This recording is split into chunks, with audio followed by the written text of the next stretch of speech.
Welcome back to Apocalypse and Genesis. Given that, near as I can tell, this party is basically over, and the great tome of the Book of Life is nearing its final page, I thought we might do something different. Bing sent me an invite to its new AI search, and we subsequently had sort of an interesting chat. I'll briefly run through the back and forth and then tell you what I think in terms of whether an updated notion of religion could serve us while we cobble the world back together. But first, why the idea of a Deus ex machina? It's basically the unexpected happy ending when God or some equally unstoppable force intervenes to suddenly resolve the central problem of the play. A Deus ex machina could literally be a narrator in a toga being lowered onto the stage to deliver the fate of the story as decided by the gods. And that's sort of where I feel we are, sitting here sweating in the arena, waiting for God to do something huge because our politicians and banksters and industrialists have let us down and lost the plot. So now they give us these machines to help us think better. Let's see how that goes. First, I pointed out a possible connection between Sumerian myth and the Bible, thinking that going back to basics might teach us something. Bing's chat agreed. There are similarities between the top deity of each religion as well as between their sons. Further, there could be cosmological connections. Maybe we should be looking up. Blue prompts at the top, anything in brackets or the margins was just me. A leading connection between the two most high gods was wanting to save humanity from the last cataclysm by warning them. Of course, in the story of Noah, it required a whole lot more than just knowing about the problem when it came to finding a solution. In our day, we built the seed vaults, and we're counting on pole shift apparently to deliver them to the right latitude. On this question, the machine didn't do very well, providing only the top paragraph at the upper left. A bit of digging in the Bible points to Genesis 11 and humanity getting too big for its britches. So the gods, the Benai Elohim, collectively decide they don't need the competition and it's time to play divide and conquer. Better that humanity should have usury and war than to take the next rung, the ladder to civilization.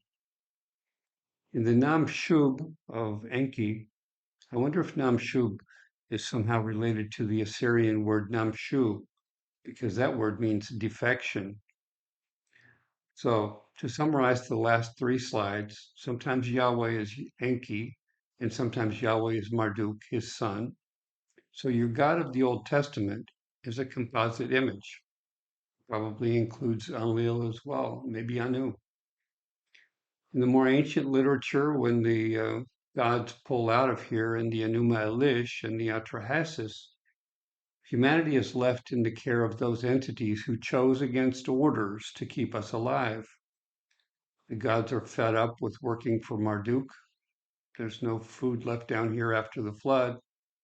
So now death is a blessing. There will be child birth and mortality. And when we figure out everything that's gone wrong down here, maybe celibacy. I went looking for the hero's character arc in the Bible.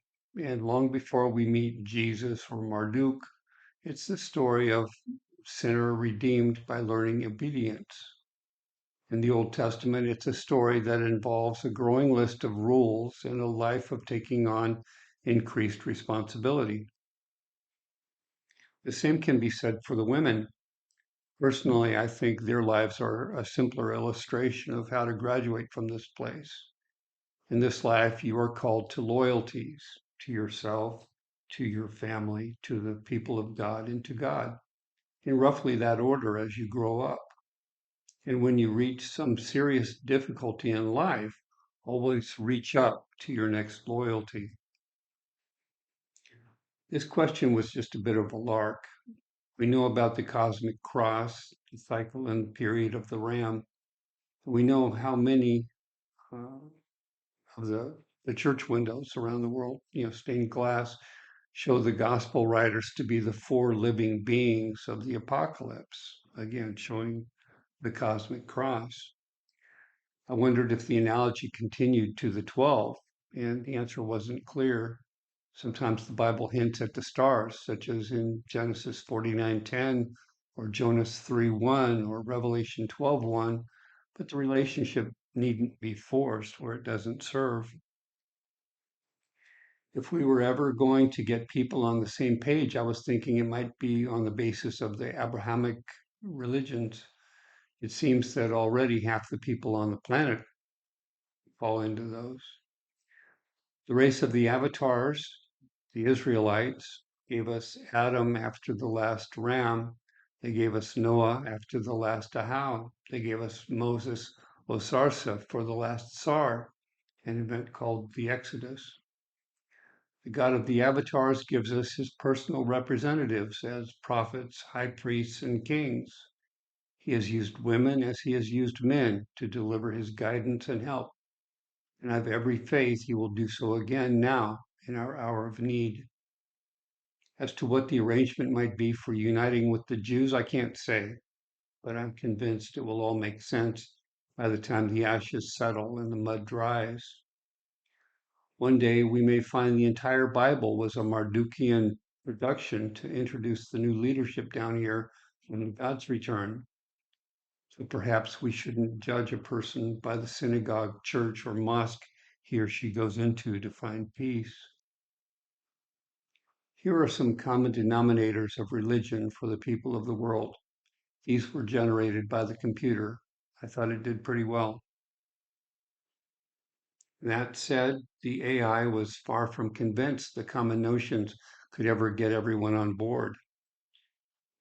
Somewhere between having a moral code of a few commandments and prohibitions and writing collections of legislation and interpretation, religion loses. The computer did see a few recent events big enough to bend history in the direction of common belief. However, achieving anything in the way of global unity would seem to require not only a global problem, but a global solution, including everyone. Like in World War II, it wasn't enough to send the soldiers packing with a gun. We industrialized society. We put women on the assembly line. We raised Liberty Gardens. We rationed food and gas. My grandfather was too old to go back to the Navy, but young enough for the Merchant Marines. He had a son at Pearl Harbor and a son in France. Grandma packaged bandages and cookies for the Red Cross. Well, perhaps Earth's next crisis will be so motivating. That's certainly my impression. Where I took exception with Bing AI was its Pollyanna leftist programming. The AI's way to unite the world was to erect it on propaganda. And while I enjoy a good narrative when I hear one, I don't see how a diversity testimonials channel on YouTube is going to achieve world peace. So call me pessimistic. I prompted it with something Reagan once told the UN, that it would take a superordinate goal, an external threat for the United Nations to finally pull together in a meaningful way. And again, the AI program saw humans as individually floundering about in the face of global crisis. Even an evil empire returning for a batch of slaves and gold might not be enough of a catalyst for unified action. I cited my cycles of cataclysm theory to see if Bing would bite. Again, it doubted we could do anything meaningful in the season of the greatest human need beyond recovering our local anthill. The machine default is to question humanity's ability to ever think big. So again, I poked. If you did have a crisis after crisis in the next 3 years, could anything be done to reforge civilization in the aftermath? And again, the human driver was assumed to be, how am I doing? Or how is my family doing? Never, where do I fit into what's going on and how do we get to a better world? By that logic, I don't think we would have ever had an Continental Congress or a revolutionary war. We'd just be learning how to bow and curtsy for the Windsors. At which point I got fed up and pulled out a book I wrote back when I thought our journey to the apocalypse was beginning. Here are some highlights I thought useful as we move up the ladder from thinking about me to thinking about us. You may not agree with my stated principles, but I thought they might be an interesting first step toward a catechism of humanity. Here I had a story about three prisoners of the Spanish Inquisition fished from the sea, a Jew, a free-thinking Christian, and a Muslim discussing religion. The hero, acting as a mediator, drew three converging circles on the ground and asked each of them to write the key points of doctrine in the circle that pertained to each. The Jew got his list of 13 beliefs from Maimonides, the Christian 10 points from the Nicene Creed, the Muslim 12 points from the Shahada and the Kalimas. Well, all I really wanted is to begin the conversation. I don't have answers. I just know we need to talk a whole lot more than we need the world war and the coming crash, our growing inequities and the politics of division.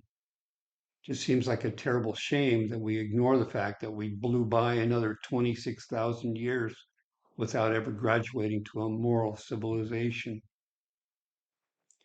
And hope is that the people of the world will realize in the days ahead that we are in trouble, not just you, not just me, but absolutely everyone we know. And what we are going to conclude is that our collective needs cannot be met by 8 billion narcissists running around in search of a tiny tribe to scream about what separates us. That is a bankrupt legacy of madness. It's the short-sightedness of two political movements who said, bring us your groups of disgruntled people and we will declare them a party with a platform. And look what that got us. World War III, market crash, cartels taking over Northern California and homeless tents taking over the cities. What did I miss? More plagues and double-digit inflation? Well, like I say, it's time to grow some instincts. And searching for truth from the latest transistorized oracle is not the same thing as thinking or acting. It might even be the opposite. We had prodigious memories until the Gutenberg press. We could do math until we bought pocket calculators. Now my grandkids understand political correctness. I'm really not sure what else they might know. They prefer games to books and friends to work. Shema bless you and keep you now and forever. Take care.